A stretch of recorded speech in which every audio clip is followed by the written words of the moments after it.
Nous fabriquons des jantes en aluminium de première monde pour Renault, Peugeot, d'accord, Ligier, Exam, Caterham, Alpha Olic. C'est déjà pas mal.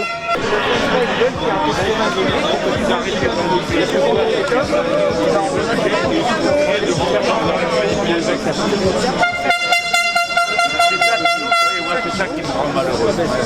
Parce que comme je vois le pays entier, je vois les trucs partir. Joyeux anniversaire, Bruno! Notre entreprise se trouve actuellement en grande difficulté. Nous avons eu une défaillance de notre actionnaire principal, donc de sa banque exactement, qui a fait faillite. Donc nous avons été mis en redressement judiciaire. Et il se trouve qu'en parallèle avec l'épisode Covid, on est aussi en manque de volume. On tourne à un tiers de la production mensuelle qu'on aurait besoin pour pouvoir vivre. Donc actuellement, nous faisons 15 jours d'activité partielle par mois pour réussir à préserver la trésorerie, le temps de pouvoir retrouver un repos.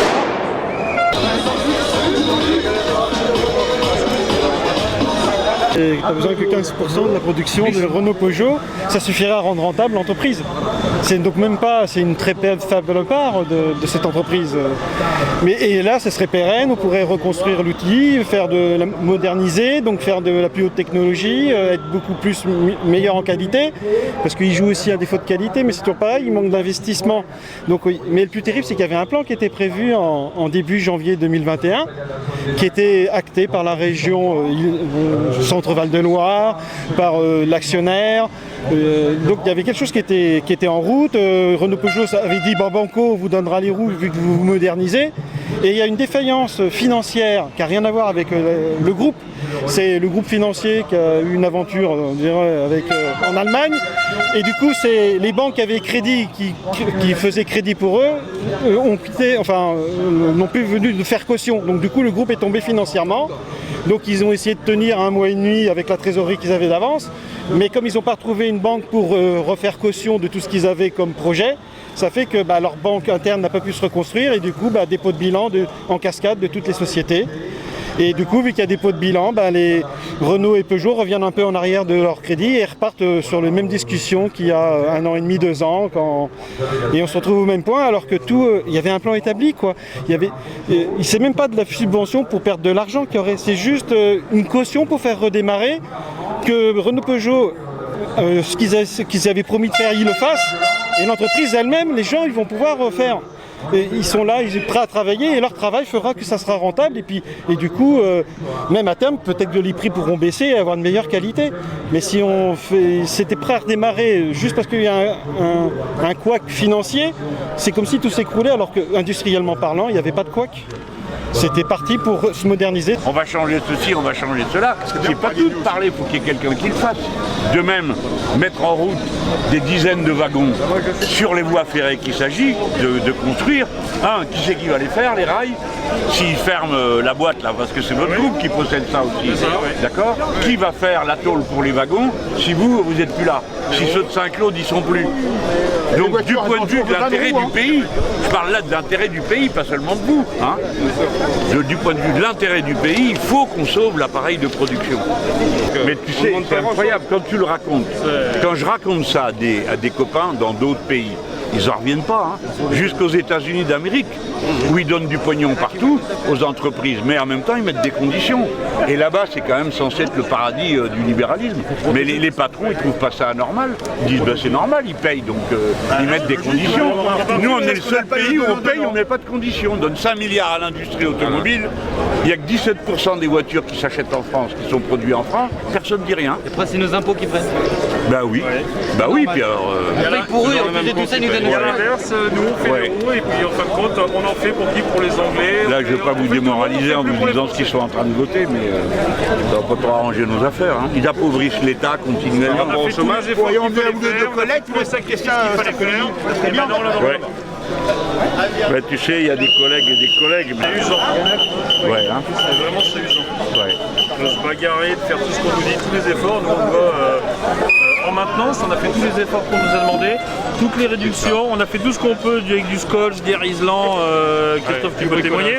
On n'arrête pas de bricoler depuis des années, on nous a demandé de raboter. On a tout raboté, tout ce qu'on pouvait faire. Mais tout le monde peut témoigner à l'usine. On a fait tout ce qu'il fallait et on a gardé des belles performances.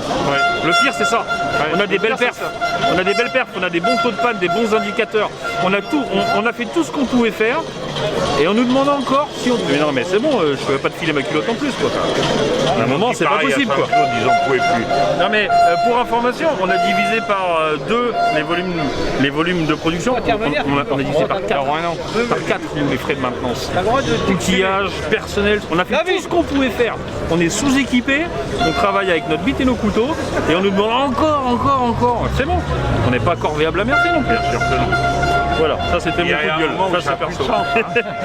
Il y a un moment où ça n'a plus de sens en plus. Mais non, t'enlèves une machine ici, t'enlèves les gars qui font je sais pas quoi ailleurs, à la fin on sait plus où on va quoi. Oui. J'ai vu pour les investissements vraiment de base, ça vient même pas à l'esprit que ça puisse être un problème. Pour les moules, tu vois, pour les renouveler. Mais même ça ils le font pas. Alors évidemment au bout d'un moment, les gars ils passent 2 fois plus de temps à usiner les pièces après parce qu'il faut corriger. Il faut corriger toutes les merdes qu'il y a parce que le moule c'est usé, pas parce que les gars sont pas bons. Alors à ce moment-là, on leur dit ah bah vous bossez pas bien parce que vous avez un niveau trop grand de pièces défectueuses.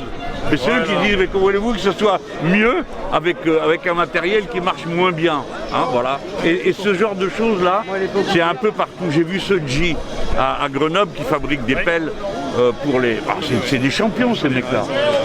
25% des machines dans le monde ont été fabriquées là. Des machines pour les barrages. Pareil, ils leur ont fourgué toutes les pelles qui avaient un problème pour les réparer. Mais les gars ils disent mais nous on peut pas réparer ça, donc ils les cassent. On dit ah bah votre rendement est pas bon. Ils disent mais nous on n'y est pour rien. C'est pas celle qu'on fabrique. On a cassé, c'est d'autres que vous nous avez donné. Voilà, donc ça c'est des manières de démoraliser les gens qui sont. Parce que Renault et Peugeot, nous ils nous envoient des photos en disant vous faites de la mauvaise qualité. Alors c'est bien sûr sur la photo c'est zoomé en grand. C'est un gigantesque, on dit putain on est dégueulasse, c'est de la peinture partout, tout ça. En fait c'est un truc qui est microscopique, qui est infime, qui est invisible, qu'ils ont zoomé en gros, dans un endroit qui n'est pas important, hors cahier des charges, hors tout ce qu'on veut. Et il dit oh, regardez vous savez pas travailler, vous faites de la non, ça n'impacte rien la sécurité, vous en faites ça, évidemment. C'est juste ça. Donc c'est bien pareil, attendez ça m'intéresse parce que c'est les mêmes méthodes que je retrouve à plusieurs endroits où on culpabilise les gens pour des trucs ou qui n'existent pas ou qui sont de la faute du donneur d'ordre. C'est comme ça que ça marche, hein. Ils cherchent la moindre petite bête dans un truc qui leur L'État, ils font quoi au juste? Ils donnent de l'argent sans condition à Peugeot, à PSA et à Renault. Voilà. Et la semaine dernière, on vient de voter ici qu'ils ont le droit de reporter leur déficit d'une année sur l'autre sur leurs bénéfices pour ne pas payer d'impôts. Et c'est sans plafond. Et les mêmes boîtes peuvent payer des dividendes aux actionnaires. Ça, c'est un problème politique. En contrepartie, on laisse crever les frontières. Tout le monde. Toutes les boîtes que j'ai vues, il n'y en avait pas une qui n'était pas au niveau technique. Il n'y en a pas une. Quand je suis allé à Saint-Claude, c'est le top pour faire les carburateurs. Les seuls problèmes qu'on a, c'est que les moules sont usés et qu'ils ne les renouvellent pas. D'accord? Mais c'est un problème d'investissement. Comme chez nous. Voilà, c'est un peu le problème. En France existe le capitalisme sans risque et irresponsable. Ils font ce qu'ils veulent, quand ils veulent, comme ils veulent, et personne n'a rien le droit de leur dire. Ah, c'est clair que ça rend méchant, ça rend fâché. C'est toujours les mêmes qui prennent, c'est nous. Mais bien sûr. Et après avoir demandé aux gens je ne sais combien d'efforts. Parce qu'aujourd'hui, Renault est comme un actionnaire de ces gens-là. Exactement. Exactement. Donc pourquoi? Et en contrepartie, ils ne peuvent pas leur dire ouais, bah faites bosser les entreprises françaises. Bien sûr. Non, ils préfèrent aller au Maroc bien ou en sûr. Chine ou bien quoi, sûr. pour 20 balles là-haut. Faut arrêter les conneries. C'est clair. Faut arrêter. Ils ont qu'à augmenter le prix de la voiture et puis on n'en parle plus. Allez, il n'y aurait même pas besoin. Mais il n'y aurait même pas besoin. Ouais. Déjà on peut même pas se les acheter alors. Ouais. Comme à un moment donné, il faut arrêter quoi. C'est clair. Parce qu'on ne sait pas pourquoi ils délocalisent. La raison, on ne la voit pas. Ils nous disent des fois c'est moins cher. Il le voit très bien, arrêtez. Si, moins cher. Non, non, attends, excuse-moi, mais. Non, non, non, non, non, non. C'est aussi des stratégies qu'on laisse faire. C'est-à-dire, si tu laisses un patron décidé qui déplace la production d'un pays à l'autre de l'Europe, tu n'as même pas le droit d'ouvrir la bouche. Parce que c'est la propriété, il fait ce qu'il veut. Le travail qui passait à Saint-Claude et qu'ils envoient en Espagne, il n'y a aucune raison autre que les décisions de l'état-major de la boîte. Oui, mais les taxes sont moins chères là-bas par rapport à nous. Non, les Espagnols, ils sont pas moins chers que vous. Nous, aujourd'hui, on est les seuls fabricants de jantes aluminium et on veut continuer notre travail, c'est tout ce qu'on demande. On est 285 salariés à Châteauroux, on veut continuer. Voilà. Le Made in France, faut qu'il existe. Nous, tout ce qu'on veut, c'est Vous faire les commandes. Vous avez des députés En Marche là-bas, qu'est-ce qu'ils vous ont dit? Ils peuvent quelque chose ou pas alors? Que dalle. Il n'y a que du soutien. Il n'y a que du Il y a soutien. que du soutien verbalement, autrement rien, que dalle. Ah bon? Et le préfet, qu'est-ce qu'il vous dit? Bah, le préfet, pas grand-chose. Hein. Il est issu des députés tout d'abord. Et le MEDEF local, qu'est-ce qu'il dit? Ils ne nous oublient pas, mais bon, pour l'instant, il n'y a rien de concret qui arrive. Il n'y a que des C'est des paroles en l'air, quoi. Vu qu'il y a les élections, ils essaient de se montrer aussi, c'est tout. Ah oui, c'est ça, il y a ça aussi. Que quoi? Vu qu'il y a les élections, c'est pour ça qu'ils se montrent aussi. Ils l'ont dit, hein, clairement. Ils défendent que leur intérêt. Hein. On va vous soutenir, je suis là aussi pour en élection. Voilà, c'est ça, c'est ça. Mais bon, c'est quand même catastrophique. Oh Dieu, oui. Mais il n'y a pas beaucoup de monde qui s'en rend compte dans le pays parce qu'ils voient, ils entendent parler en général, d'accord? Et ils ne voient pas comment c'est la destruction de filières entières. Parce que qu'est-ce qui va rester dans ce pays pour fabriquer et travailler l'aluminium au rythme où on va là? À la fin, il n'y aura plus rien. Ça va aller vite, hein? C'est ça, moi, qui m'inquiète. Je me dis, à la fin, comment on va faire dans ce pays pour faire les choses dont on a besoin? Eh ben, si ça vous inquiète, il faut faire bouger. Aujourd'hui, on aurait voulu voir plus de monde. Dommage. Vous, c'est bien d'être venu, mais on aurait voulu voir d'autres personnes. Ouais, par exemple, Jean On aurait voulu voir Castel, d'autres personnes. d'autres députés. C'est dommage parce qu'ils savaient qu'on venait aujourd'hui. Même Macron, même On n'est pas venu à Macron, l'improviste. même M. Macron, pourquoi il est pas là? Ça aurait été bien. C'est dommage. On ne lâchera pas jusqu'à la fin. Il n'ose plus sortir maintenant. Ouais, mais il y a les barrières. Parce qu'à Châteauroux, 285 suppressions de postes, ça va faire mal. Ça va faire très mal. L'Indre, ouais, ça va faire mal. Très très mal. Très très mal. Et puis nous, le boulot, on traverse pas la rue pour en retrouver. Voilà. Le problème il est là, c'est que demain, Déjà, il n'y a pas beaucoup de rues. on ne peut pas traverser la rue. Au travail des champs, nous. On va aller faire le travail. Parce que ça, c'est facile à dire, mais c'est... Mais quelle connerie c'était de dire ça. Le gars en question, c'est un horticulteur, c'est un métier horticulteur. Et il lui dit de traverser la rue pour aller dans la restauration. Mais dans la restauration aussi, c'est un métier. Tu claques pas dans les doigts et puis tu sais le faire. Aujourd'hui, nous, on est là pour garder nos postes. On n'est pas là pour du reclassement. Reclassement, nous, on n'est pas là pour ça. Il faut les reclasser, tous ces gens-là. Il y en a qui vont être reclassables, mais pas d'autres. Parce que À 56 ou 57, vous les reclassez quoi? Donc non. Aujourd'hui, on n'est pas là pour du reclassement, on est là pour garder nos emplois. Pourquoi l'État ne rachète pas? J'ai jamais compris pourquoi. Ils ont les moyens. Parce que vous n'avez pas compris On pourquoi. préfère nous vendre à des pays... Parce que ceux qui dirigent pensent que l'État n'a pas à s'en mêler. Quand on leur disait sur tous les tons réquisitionner les boîtes, ils savent faire des masques. J'ai même appelé le président du MEDEF pour en parler avec lui. C'est quand même incroyable, vous ne savez même plus faire des masques. Il m'a dit mais on nous a rien demandé. Moi j'ai dit si j'y étais, c'est moi qui vous réquisitionne. Et il se marrait, il me dit oui pourquoi pas. Donc là, sur l'aluminium, c'est pareil. Si on prend chaque boîte une par une, on y est encore dans 100 ans à discuter. Mais si on comprend que c'est toute la filière de production aluminium qui est en cause, tu peux réquisitionner les entreprises. Tu peux dire notre projet c'est que tout ça continue. Tu vas voir le mec de Renault, tu lui dis monsieur les milliards là, faut plus y compter. Si vous les voulez, il faut maintenir le carnet de commandes ou pour vous on m'a dit augmenter le carnet de commandes. Où est le problème pour Renault? Pourquoi ils ne le font pas? Parce que personne ne les oblige à le faire.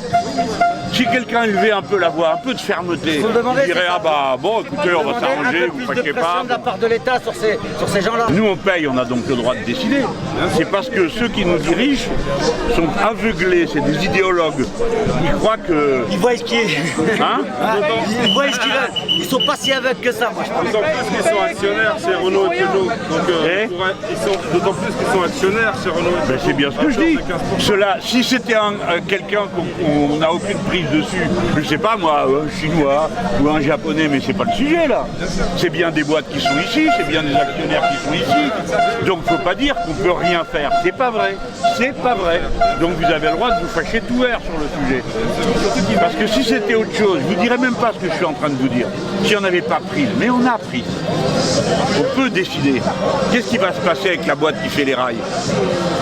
Qu'est-ce qui va se passer? Ils vont la vendre aussi? À qui? Ils vont vendre la terre et puis partir avec les brevets comme ils ont fait pour tant d'autres choses. Et ainsi de suite, toute la chaîne. Parce que vous faites des roues, mais vous pourriez faire d'autres choses en aluminium, on est d'accord? Du point de vue de l'intérêt général, ça nous intéresse qu'on travaille l'aluminium puisqu'on peut le récupérer sans arrêt. D'accord?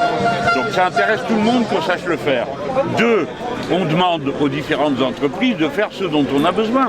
Si c'est de la tôle pour faire des wagons de train, bah vous les ferez. Vous n'allez pas me dire non. Hein, bon, bah voilà.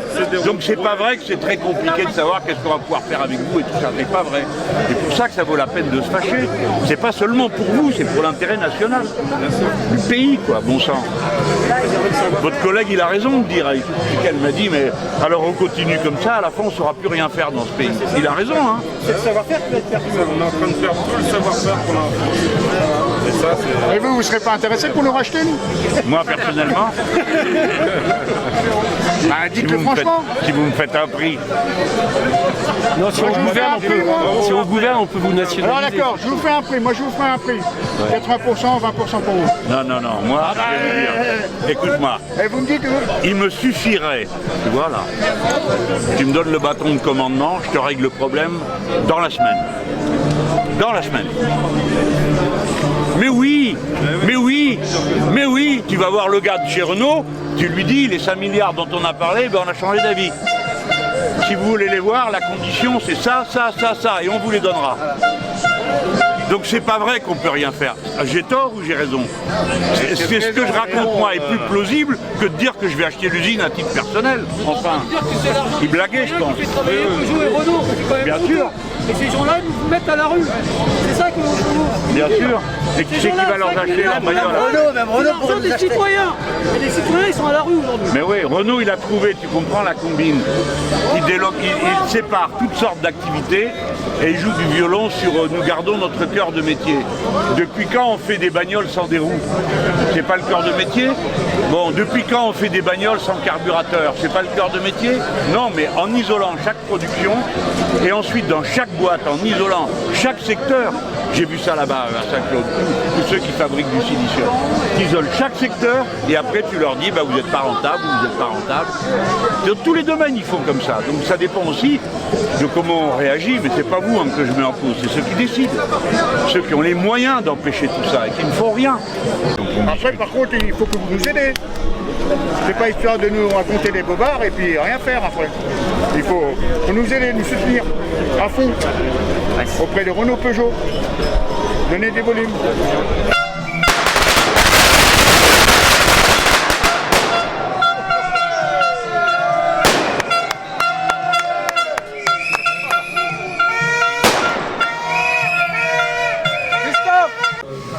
Nous avons été mis en redressement judiciaire le 23 avril. Nous avons une date limite de dépôt des offres pour retrouver un nouvel actionnaire qui s'arrête au 15 juin, donc c'est-à-dire demain. Donc au jour d'aujourd'hui, nous sommes venus à côté de l'Assemblée nationale. Nous espérions rencontrer d'autres personnalités que M. Mélenchon. Bon, il est venu, c'est bien, mais on aurait bien voulu en voir d'autres, pour justement expliquer nos problèmes. Donc nous sommes sous-capacitaires. Les clients Renault Peugeot préfèrent délocaliser leurs produits, les envoyer en Chine, à leur production en Chine ou au Maroc, qui pour eux revient moins cher. Donc voilà, double complexité, c'est qu'on est dans une période après Covid, où c'est que les ventes de véhicules sont faibles, donc moins besoin de jantes. On est aussi tributaire d'un actionnaire défaillant qui fait qu'on n'a plus de trésorerie et ni de soutien financier par rapport au groupe. L'aéronautique, mais en ce moment l'aéronautique, tous les avions sont en carafe. Donc il y a Safran, un grand groupe qui existe dans l'Indre et d'autres entreprises, mais certaines ont déjà fait des PSE. Et donc pour le reclassement direct des gens dans les fonderies, il n'y a presque pas d'emploi. Donc c'est quoi? C'est retrouver ailleurs, mais ailleurs où ça? Dans l'Inde, il n'y a pas tant de possibilités que ça, à moins de se reconvertir dans le cuir chez Vuitton. Mais ça, tout le monde ne peut pas y aller. Donc maintenant, c'est qu'il y a l'aéronautique aussi chez nous qui va avoir... alors en ce moment, ils ont eu des aides pour pouvoir, eux, attendre un peu, même s'il commence à avoir des plans sociaux. Mais ils ne sont pas prêts d'embaucher les gens qui vont perdre leur emploi là. Demain le 15, donc c'est la date limite de dépôt des offres. Sachant que demain, il n'y aura pas de dépôt d'offres, il faut être clair. Les délais ont été tellement courts qu'il n'y aura pas de dépôt d'offres. Il y aura sûrement, on espère sûrement des lettres d'intention, d'accord, ou des marques d'intérêt qui feront que, ça a été annoncé ce matin par la ministre déléguée Pannier-Runacher et par les administrateurs judiciaires, qu'il y aura sûrement un report de la date. Donc le report de la date, ira sûrement jusqu'en septembre, parce que là vous aurez la trêve estivale au niveau des tribunaux de commerce. Donc déjà là il n'y aura aucune audience, il n'y aura aucune décision. Et notre trésorerie permet de tenir jusqu'en septembre. Donc septembre il y aura une nouvelle date qui sera sûrement fixée. Maintenant, on ne sait pas ce que va être demain. Imaginez par exemple, je dis la date à être reportée. Mais ça va se conjuguer aussi avec l'accord des clients. Si les clients nous disent demain on arrête de vous suivre parce qu'il n'y a aucun avenir, c'est ce qu'ils disent déjà, mais ils donnent encore des volumes, mais s'ils arrêtent d'un coup, on n'est plus viable. Donc là, ça pourrait être une fermeture dès demain. Ou si dès demain, vous n'avez aucune offre, les prospects se retirent et qu'il n'y a plus rien derrière, qui peut aller se mettre sur la table, c'est pareil, ça pourrait être une fermeture dès juillet. Voilà, on est vraiment attentif à la date et les échéances sont très courtes. De toute façon, le meilleur d'autres, c'est très court. Parce que septembre c'est demain, c'est très très court.